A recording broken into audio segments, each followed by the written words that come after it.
Isa lang itong maliit na kanal na parang walang katapusan at puno ito ng mga isdang para sa aquarium. Grabe, tingnan mo kung gaano kalaki yon, para talaga siyang halimaw. Nahuli ko siya, nahuli ko. Ano to? Grabe, parang ginto. Nahuli ko siya, nahuli ko siya. Ano yon? Ang ganda ng isdang yon. Sandali, saan dyan? Ano yon? Nako, itatapon natin dyan. Tingnan natin kung ano ang nakuha. 3, 2, 1. Madalas na tayong nakahuli ng iridescent shark dito pero wala pang malaki. Grabe, may malaki sa loob niyan. Grabe, ito na ang pinakamalaking pating na nahuli natin, Helen.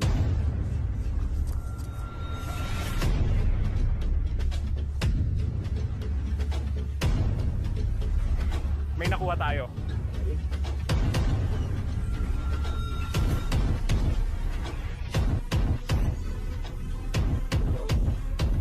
Kumusta FP Nation? Welcome ulit sa panibagong video mga tol. Nandito tayo sa Exotic Hub para maghanap ng isdang para sa aquarium. Paborito ko itong spot sa likod ko. Kung matagal na kayong nanonood ng channel, malamang pamilyar na kayo dito. Isa lang itong maliit na kanal na parang walang katapusan at punong-puno ng mga isdang para sa aquarium. Ngayon, ang dahilan niyan ay bawat bahay dito sa kalsadang to ay may backyard pond at lahat ng mga backyard pond na yon ay nakakonekta sa kanal sa pamamagitan ng drainage system nila. Anong mangyayari kapag napuno ang mga pond? Katulad nito, isa itong backyard pond. Pag umuulan at napupuno, dumidiretso sa kanal ang drainage system kaya natatangay ang tubig at mga isda, pati alagang isda, papunta sa sapa. Nasa tapat lang ito ng kalsada at konektado sa backyard pond ng isang tao na may koi, goldfish at cichlids. At oo, nagkaroon ng malaking pagbaha kaya ibig sabihin lahat ng backyard pond nila ay binaha. At hula ko, mas maraming aquarium fish ang napunta sa mga kanal. Dati na kaming nakahuli ng iba't ibang isda dito gaya ng koi fish, African cichlids at iridescent sharks. Gagawin ulit natin yan ngayon at maghahanap ng mga mahuhuli. Sana makahuli tayo ng kakaibang isda para madala ko sa pond ko, siguradong hindi sila makakatakas. Maghahanap tayo sa taas at baba ng kanal gamit ang lambat, fish traps at cast nets. Tingnan natin kung ano ang mahuhuli. Magsisimula na tayo, bubuksan ko na ito. May bago tayong cast net, handa na tayo, simulan na nating maghagis at tingnan ang mahuhuli nating gamit ang maliit na cast net na ito. 4 na talampakan lang ang lambat na to, sakto para sa makitid na kanal na puno ng isda. Layunin kong makahuli ng malaking mamahaling koi na nakatakas mula sa pond sa likod bahay. Dati, nakahuli na kami ng malaki at magandang isda. Alam naming may iba pa rito, baka makatsamba ulit tayo ngayon. Tingnan natin, tara na. Ayun ako, unang hagis pa lang, naipit na agad ako. Seryoso? Grabe, nakuha ko, sayang. Wala tayong nahuli. Ganyan talaga, di laging makakahuli ng isda sa bawat hagis. Uy, ano yon? Malaking isda ba yon? Niyog at tilapia lang pala. Ayoko rin ng mga yan, hindi natin kukunin. Ayaw natin pareho ng ganon. Ayaw mo ng niyog? Anong ginagawa mo sa lambat? Maliit lang pala yung tilapia, hindi ito ang hanap natin. Hindi siya exotic, pero parang exotic din. Technically, African cichlid talaga ito kasi galing siya sa Africa at isa siyang cichlid. Pero hindi ito yung klase na hinahanap natin. Ang gusto natin yung makukulay. Kaya ibabalik natin siya. Pasensya ka na, hindi ka pasado. O tingnan nyo to mga pare.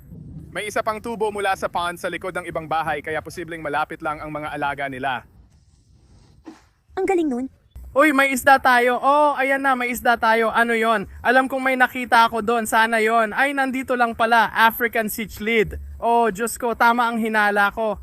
Mga pare, dito sa harap ng tubo na konektado sa pond sa likod ng bahay ng iba, kakahuli lang natin ng African cichlid. May asul siyang katawan at orange na palikpik. Mga tol, comment nyo sa baba kung anong species to. Siguradong African cichlid ito. Siguradong iuuwi natin. Ang dami nito sa kanal. Ano pa kayang mahuhuli natin ngayon? Tara, tuloy lang. Dito natin ilalagay ang mga huli natin. Unang isda na nilagay natin dito. Uy, may nahuli tayo. Bluegill pala.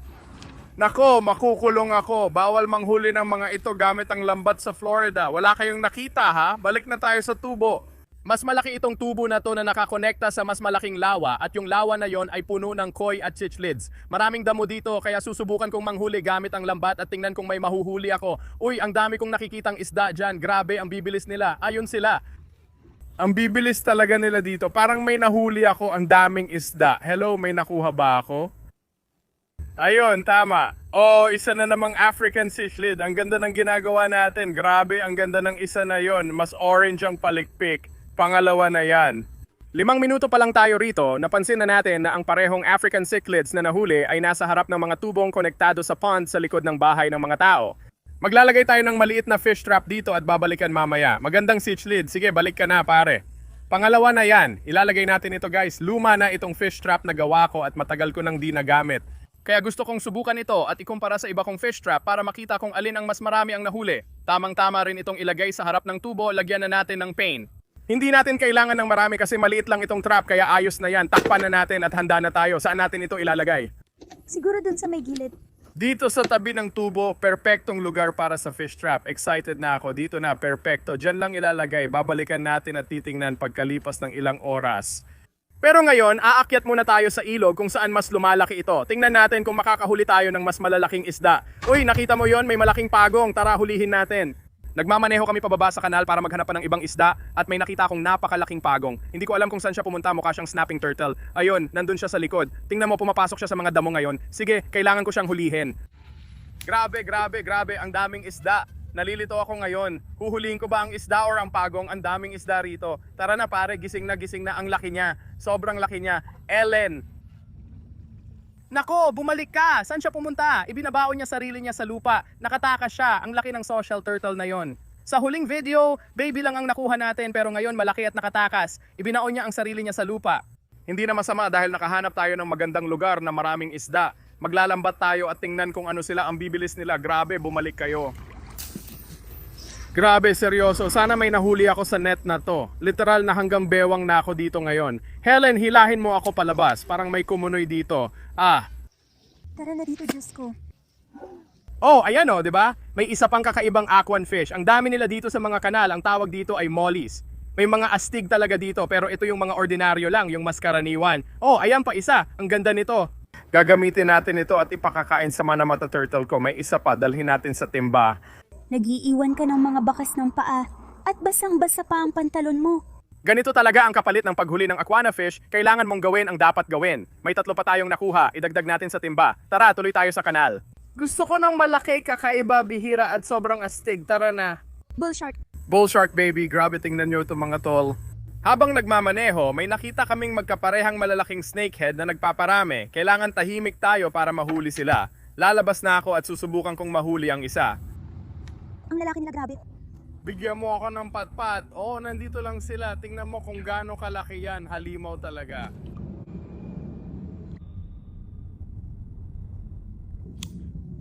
Tinanggihan niya ako. Seryoso, sayang. Grabe mga tol, napakain ko siya tapos tinakasan niya ako. Ang lupit. Yan na ang pinakamalaking snakehead na nakita ko sa matagal na panahon. Nasaan ka, madulas na ahas? Ayun, nandun siya sa likod. Ang layo nun, sayang naman. Marami naman akong nahuling isda pero walang snakehead. Ano to? Grabe, 3 klase, chichlid, 2 bluegill at 1 bass. Parang 3 beses akong makukulong. Pupunta tayo sa kabila, mas malaki dito, ibig sabihin mas malalaking isda. Uy, may nakuha pa tayo. Seryoso ba to? Mas marami pang bluegill. Parang death penalty na to, Ay, sayang naman. Nasa ibabaw talaga ng lily pads yun. Uy, ano yung malaking isda na yon? Ano yon? Ano ba yan? Diyos ko, parang ginto. Ano ba yan? Parang malaking shiner. Diyos ko, isda ba yun na carp? Pare, sandali, baka koi talaga yon. Helen. Hindi ako makapaniwala. Baka nahuli natin yung isa sa mga nakatakas na koi ngayon. Maliit pa siya, pare. Oo, koi yan. Tingnan nyo. Ang kintab ng kaliskis niya, kulay ginto. Parang carp, pero alam nyo guys, sa tingin ko maliit na koi yan, baka nagpaparami na sila sa kanal. Hindi mo talaga masasabi, mag-comment kayo sa baba kung sa tingin nyo koi yan or carp. Sige, nagdala kami ng malaking cooler para dito, para sa mas malalaking isda na mahuhuli namin. Yan, maliit na koi yan. Sa tingin ko, iuuwi natin siya. Ilalagay natin siya sa isa sa mga pond mamaya. Diyos ko, ayan na naman ang mga snakehead. Helen, nasaan ang lambat? Ayan na siya. Sa tingin ko, nahuli ko siya. May pula siya, guys. Hindi natin siya nakuha, pero may nahuli tayong isda. Tingnan natin, jackpot, pare. Eastern Happy, ang pinakakaraniwang African cichlid dito sa Exotic Hub. 2 pa ang nakuha natin. Mas gumaganda ang kulay nila pag lumaki, parang bahaghari. Astig sila, kaya itatabi na natin ngayon. Ang dahilan kung bakit astig ang African cichlids ay dahil sa dami ng klase na pwede mong mahuli. Meron tayo dito, may mga tuldok siya, tapos meron din ganito. At ito naman, kulay orange at asul lang siya, ang astig talaga. Ilalagay natin ang fish trap sa harap ng tubo kung saan nahuli ang koi kanina. Maraming isda dito kaya fish trap number 2 na. Mas malaki ang trap at makakahuli pa tayo ng mas maraming tilapia. Ihahagis natin ito sa gitna, sa may harap ng tubo. Iiwan ang lubid dito at babalikan mamaya tulad ng isa. Tara, tingnan pa natin kung ano ang mahuhuli, pare. Marami na tayong nahuling isda dito sa Exotic Hub. 5 African cichlids at 1 koi. Tingnan pa natin kung anong mahuhuli. Ang daming malalaking isda sa ilalim kaya ihanda ang cast net. Hindi ko masabi kung ano sila, pero ang lalaki nila, handa na. Saktong-sakto sa kanya yon. Helen, sa tingin ko nahuli ko siya. Ano yon? Ano yon? Hindi, nakatakas na siya. Ano kaya yon? Ang daming mollies sa ilalim, pati malaking Dalmatian. Nahuli ko siya. Kung mahuli ko yung isda na yon, grabe. Ay, naipit ako sa sanga. Umalis ka dyan. Baka nakuha ko pa rin. Tingnan mo lahat ng mollies na nahuli natin. Grabe, Justin Turtle Lake. Ilang buwan kang busog dito. Puro mollies, mga tol. O, tingnan nyo. May nahuli pa tayong African cichlid. Hindi natin nakuha yung Dalmatian, pero marami tayong nahuling jumbo mollies. Astig yun, mga tol. Itatabi natin ito para ipakain sa mata-mata turtle. May asul na isda sa ilalim, babe. Saan? Parang electric blue? Di ko alam ibig sabihin pero makinang siya. Nakikita ko na, di ako makapaniwala. Umatras ka. Ay, may sumama na sanga. Hindi ko siya nahuli. Nandiyan pa rin siya sigurado. Ay, hinagis ko sa kanya. Ang ganda ng cichlid na yon. Nahuli natin siya. Hindi ako makapaniwala. Tara na. Alam kong nakita ko siya doon sa loob. Ayun siya. Oo, ayun siya. Grabe, electric blue. Diyos ko. Tignan mo yan, Helen. Ang ganda niyan. Sobrang ganda. Yan na yata ang pinakamagandang nahuli ko dito.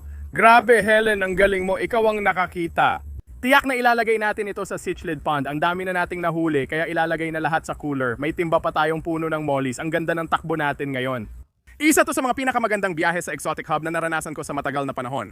May dalawa na tayong fish trap, pero gusto ko pang pumunta sa dulo para ilagay ang ikatlong fish trap sa paborito kong spot. Tara, tingnan natin ang mahuhuli. Nandito na tayo sa maliit na tulay kung saan ko unang nakahuli ng jack. Si Dempsey, maraming magagandang isda ang nahuli dito. Kaya maglalagay tayo ng fish trap dito. Hindi pa tayo naglalagay ng fish trap dito dati. Pero bago natin gawin yon, kukuha muna ako ng lambat at ilalagay sa ilalim ng tulay kasi hindi ko mapigilan ng sarili ko.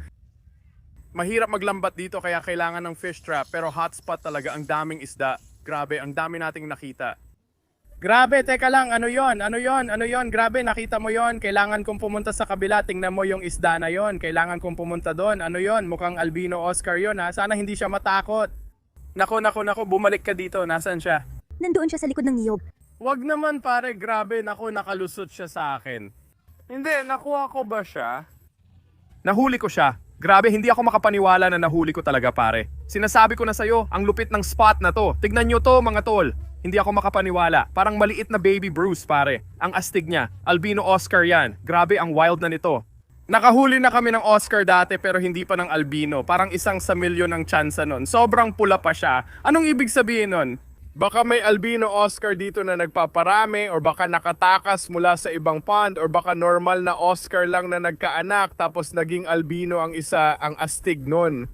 Nakita agad namin siya mula sa malayo. Matingkad na orange siya. Ilagay natin siya sa timba. Maglalagay tayo ng fish trap dito. Tignan nyo guys, ang ganda ng maliit na albino, super red Oscar, parang mini Bruce. Kukuha tayo ng fish trap, gamitin natin yung paborito nating itim. Ito ang paborito ko at siguradong magagamit. May tilapia dito, ilalagay at isasara natin tapos itatapon sa ilalim ng tulay kung nasaan lahat ng isda. Sige, fish trap, wag mo akong biguin. Ihahagis natin ito dyan tapos babalikan mamaya. Sapat na ang oras para tingnan yung dalawa pa. Ilang oras na rin ang lumipas kaya pupunta na tayo doon at sisilipin ang mga fish trap kung may nahuli. Babalikan natin ito mamaya. Sana makahuli ulit tayo ng kakaibang isda tulad ng dati. Sana dumami pa ang huli natin. Nandito na tayo sa unang fish trap, yung plastic na lalagyan. Matagal na rin natin tong di nagamit kaya excited ako, di ko pa makita. Ayon, katabi lang pala ng tubo. Oh, agad ko nakita, may nahuli tayong isda. Tingnan mo yung maliit na dilaw na African cichlid. May iba pa akong nakita. Maganda ang huli natin, marami sa loob. Pupunuin natin ng timba. Ang saya ko. Tingnan natin kung anong nakuha natin. 3, 2, 1. Ano yun? Grabe, Diyos ko, Diyos ko, Diyos ko. Hindi ako makapaniwala. Imbes na cichlid lang, mas kakaiba pa ang nahuli natin dito kaysa sa African cichlid. Hindi ako makapaniwala. Tingnan mo yung bagay na yan. Nakikita mo ba kung ano ang nasa loob? Yung parang mapayat? Oh, parang baby gar. Hindi pa ako nakakakita ng ganun. Ang liit at ang cute ng muka. Ayan, baby gar nga. Astig! Sige, buksan na natin pare. Ang dami nating nahuli. Tingnan mo, 2 African cichlid. Ang laki at ganda ng orange na mabuna. Isa pang obia mabuna. Ilalagay natin sila sa timba. Grabe, may iba pa tayong isda dito. Hindi ko masabi kung ano talaga sila. Mukha silang maliliit na jewel cichlid. Hindi tayo madalas makahuli ng jewel cichlid dito pero ang gaganda ng mga ito. Mukhang iba-ibang jewel cichlid sila. Ang astig ng mga yan, alam mo yon? Itatabi rin natin sila. Pero ito, okay, ito ang paborito ko. Mukha itong maliit na gar, parang maliit na Florida gar. Grabe ang likot niya. Ang wild talaga nito mga tol. Sa tingin ko may tinatawag na needle nose gar. Hindi ko alam kung ano yon pero sigurado akong isa itong maliit na baby gar ng kung anong klase. Tignan mo yung mga ngipin niya, ang astig. Sige, itatabi talaga natin tong isdang to. Ang lupit ng nahanap natin. Maliliit na isda gaya ng mosquito fish or molly ang nahuli natin. Ibabalik natin sila ang galing ng unang trap gamit ang maliit na plastic na lalagyan. Gagamitin ulit natin to. Kung okay din para sa'yo, mag-comment ka. Nakuha na rin natin ang mga panatilihin sa timba. Pupunta na tayo sa pangalawang fish trap at titingnan natin kung anong meron doon. O sige, nandito na tayo sa pangalawang fish trap. May bago tayong timba, pupunuin natin to at titingnan kung ano ang nahuli natin dito. Napuno na natin ang timba dito. Sige, simulan na natin to. Ano sa tingin mo ang nahuli natin, Helen? Ano hula mo? Ano ang prediction mo? Bull shark, bull shark. Wala tayo sa Everglades City, Helen. Gusto ko lang malaman mo. Baka gumagala sila. Diyos ko, hindi pwede. Helen, tama ka. Literal na nahulaan mo. May bull shark ba dyan? Hindi yan bull shark, pare. Mga baby iridescent shark yan. Nagbibiro ka ba? May Jack Dempsey pa. Dati nang may nahuling iridescent shark dito, pero mas maliit, ganito lang kaliit. Hindi ko alam kung saan sila galing. Baka mula sa pond ng iba, pero di ko rin alam kung dito sa kanal sila ipinanganak o nakatakas lang. Mas malalaki na sila. Yan, dyan mismo ang pinakawalang kapantay na nakita natin ngayon. Isang batang iridescent shark yan. Isa itong freshwater na pating. Lumalaki ito ng malaki. Nahuli na natin to dati. Dalawa pa nga ang nakuha natin. Hindi lang isa, dalawa. Tingnan mo, magkasing laki sila. Ang astig. Nahuli rin natin malaking Jack Dempsey na kamukha nung dati kong nahuli. Nung una kong nahuli, akala ko malaking jewel cichlid pero astig yon kaya itatabi natin. Yung iba parang maliit na mollies at African cichlids. Ibabalik natin kasi marami na tayo. Kita nyo? Napapaisip tuloy ako. Nakakahuli na tayo ng iridescent sharks dito pero wala pa tayong nahuli or nakita na malaki at di pa natin sinubukang manghuli ng ganon. Kung may baby, siguradong may malalaki, baka nasa ibang pond at nagpaparami tapos nakatakas yung mga baby. Kaya sa tingin ko dapat gamitin natin yung monster fish trap na dala natin. Pumunta tayo sa pinakamalalim na bahagi ng kanal at ilagay natin doon at subukan nating makahuli ng isa sa mga halimaw na to. Ewan ko lang, baka pala rin tayo at makahuli talaga. Ilalagay muna natin tong mga to sa cooler. Tara na sa pinakamalalim na bahagi. Sana makatsamba tayo ng malaking shark. Mga pare, andito na tayo sa Exotic Hub Headquarters. Tingnan nyo, lumalaki at bumubukas talaga dito. Kung may malalaking isda, dito lang sila makikita dahil ito lang ang pwede nilang puntahan. At hindi pa tayo naglagay ng fish trap dito, hindi pa tayo naglagay ng lambat dito. Ewan ko kung bakit, pero yan ang gagawin natin ngayon. Sige, parang may naiisip na ako. Dinala ko ang monster fish trap, ang Mondo fish trap. Mahuhuli nito kung ano man ang nandito. May tilapia tayo, ilalagay natin dito at ihahagis sa gitna tapos aalis tayo ng ilang oras. Sana pala rin tayo. Heto ang dalawang tilapia fillet. Maganda ito, siguradong hindi ko bibitawan ng lubid, masama yon. Ihahagis ko na sa gitna, 3, 2, 1. Perfecto yun. Maganda ang pagkakalagay, nasa gitna talaga. Excited na ako mga tol, tara uwi muna tayo sa bahay ko ngayon. Ilalagay natin ang mga nahuling isda sa pond sa likod ng bahay ko. Mamaya babalik tayo dala ang maliit at malaking fish trap. Uuwi muna tayo sa bahay ko para ilagay lahat ng nahuling isda sa pond sa likod. Ang dami nating nahuli mga tol. Nasa bahay na tayo. May balde na tayong puno ng isda mula sa huli natin ngayon at nandito tayo sa bagong quarantine pond ko na 300 galon. Dito ilalagay ang mga bagong mahuhuling isda mula sa wild. Sisiguraduhin muna nating malusog at maayos sila bago natin sila ilagay sa mga pond natin. Kaya heto na, ilalagay na natin silang lahat dito. May mga cichlid tayo dito. May koi, baby guard, iridescent shark, Jack Dempsey at ayan, nandyan na silang lahat. Ngayon, meron tayong balde na puno ng mollies. Ilalagay natin yan sa pond ng mata-mata na pagong. Kaya may pagkain siya. Tingnan nyo mga pare, may balde tayo ng mollies dito. Bibigyan natin siya ng pagkain at kakainin niya ang mga ito. Mabilis silang dumami dito, kaya ginagamit namin silang maliit na pagkain sa Base Fishing Productions. Babalik kami mamaya at makikita tayo ron. Sige mga pare. Nandito na tayo ulit sa Exotic Hub at Fish Trap. Mas maliit ito pero excited ako kasi dito natin nahuli ang albino Oscar. Ang dami ring isda dito. Sige, tingnan mo sa baba, may mga isda sa paligid ng trap. Magandang senyales yan. Ano yung nasa loob ng trap? Parang gumagapang siya. Nakikita mo? Mukhang isang batang pagong yun. Grabe, pagong nga yun. Sandali, isa na namang batang pagong. May nahuli rin tayong isa nung nakaraang video. Sige, alam na natin na may nahuli tayong maliit na pagong. Ayos yan. Nawalan din tayo ng hangin sa trap. Ay grabe, may Dalmatian Molly na lumabas ng trap. Mukhang andun siya kanina, ang malas. Sige, may malaki sa loob, hindi ko lang makita kung ano. Akyat tayo. Ay, isa na namang Oscar. Grabe, ang laki niyan. Baka ito na ang magulang ng... Nako. Sige, wala na siya. Unang huli ngayong araw. Ayos. Tuloy lang tayo. Sabi ko nga, baka ito ang magulang ng albino. Ano yon, Helen? Diyos ko, ano to? Yak, ang laki nito. Cynodontis to pare. Ang laki ng cynodont na to. Anong sabi mo? Parang tunog ng busina ng payaso. Talaga? Sige, ayos lang. Gusto niyang pumasok sa timba at umuwi. Ang astig nun, ang laki ng Cynodontis. Ang ganda ng nahanap mo. Tingnan mo ang dami ng isda natin dito, pati mga batang African cichlids. Maliit na batang cichlid at malaking eastern ang saya at ganda. Itatabi natin siya. Maraming jewels at eastern happies. Marami na tayong ganito, kaya ibabalik na lang natin sila. Hindi pwede. Isa to sa mga paborito kong catfish pare, maliit na bumblebee catfish. Hindi, teka lang, hindi ka rin makakatakas. Tignan nyo mga pare, maliit na bumblebee catfish. Malaki na yan ang astig. Ilalagay natin siya sa timba, itatabi natin siya, ayos lang. Sinasabi ko lang, mas marami pang jewel cichlids at eastern happies. Kagaya ng sabi ko, marami na tayong ganito, kaya hindi na natin sila kukunin. Yung pagong, nakalimutan ko yung pagong, may baby na pagong pala. Tingnan mo, ang ganda niya. Yung maliit na pagong, may orange na siya. Normal ba yon? Hindi pa ako nakakita ng ganon. Astig! Mag-comment kayo mga pare. Kung normal lang ang pagong cute siya, kunin na lang natin. Peacock yan. May mga peacock din dito. Or tignan mo, tumatawid pa siya sa ilog. Wala nang ibang astig doon. Ibabalik natin sila. Nakakuha tayo ng mga astig na isda. Kasama na yung malaking Cynodontis, kaya naging matagumpay ang fish trap. May mga nakuha tayong mga astig na isda doon. Ngayon, ang natitira na lang ay ang monster fish trap. Sige mga tol, nandito na tayo sa Exotic Hub Headquarters. Bagong pangalan ng lugar na ito. Wala pa tayong alam tungkol dito pero nailagay na natin ang monster fish trap sa baba. Matagal na rin tayong naghintay, silipin na natin kung may nahuli tayo. Helen, ano sa tingin mo ang nakuha natin? Bull shark. Bull shark? Nung sinabi mo yon dati, ang nahuli natin ay baby iridescent shark. Kaya umaasa akong may maliit tayong bull shark. Tingnan mo, ayun, gumagalaw ba yon? Grabe, may mga bula Helen pero walang tilapia. Tingnan mo, may nakikita ka ba? Wala akong makita, yun ang problema. Mabigat ba? Pero mabigat talaga ang bitag. Wala akong nakikitang isda sa loob kaya kukunin ko na lang. Helen, tingnan mo, may dambuhalang isda pala sa bitag. Kailangan ko mag-ingat. Ay, pagong pala ito. Ay, Diyos ko, may dalawang pating Helen. Totoo, hindi ako nagbibiro. Ako ba ang nag-manifest nun? Ang pating? Oo, talaga, di ako nagbibiro. Ngayon, dalawa na sila sa loob. Iridescent ba yun? Diyos ko, kalma lang. Malalaki ang mga pating na yan. Pinakamalalaki nating nahuli. Helen, ito na. Nagawa na natin, handa na 3, 2, 1. Diyos ko, grabe. Anong nagawa natin?